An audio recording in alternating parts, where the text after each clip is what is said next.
లక్షల సంవత్సరాల క్రితం ఉన్నటువంటి తాళపత్ర గ్రంథాలకు భారతదేశంలో లేదా ప్రపంచంలో ఒకే ఒక్క మ్యూజియం ఉంది, అది తంజావూరులో ఉన్నది.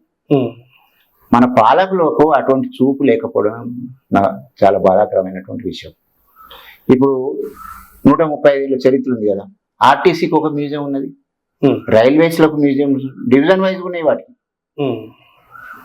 రెజిమెంటల్ ఉంటుంది ఆర్మీలో, ప్రతి రెజిమెంటల్లో ఒక మ్యూజియం ఉంటుంది.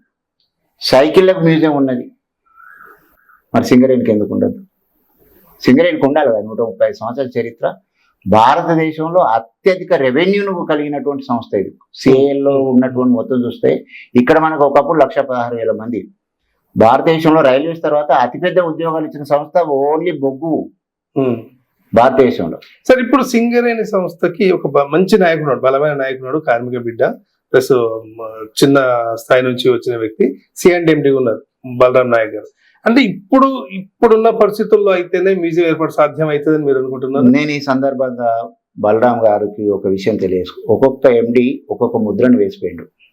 జిపి రావు గారు వచ్చి రన్నింగ్ పెట్టిండు, విలియమ్స్ గారు వచ్చి ఓపెన్ కాస్ట్ చేసిండు, సంతానం గారు వచ్చి ఒక రకమైన చేసిండు.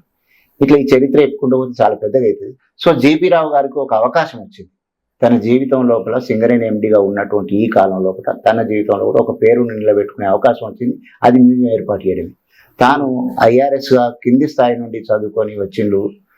ఇంతవరకు ఎవరు చేయనటువంటి కొన్ని మంచి పనులు చేస్తూ ఉన్నారు. కాబట్టి వారు ఈ మ్యూజియం ఏర్పాటు చేసుకొని తన పేరును కూడా చిరస్థాయిగా నిలుపుకోవాలని చెప్పి ఈ సందర్భంగా తెలియజేస్తున్నారు.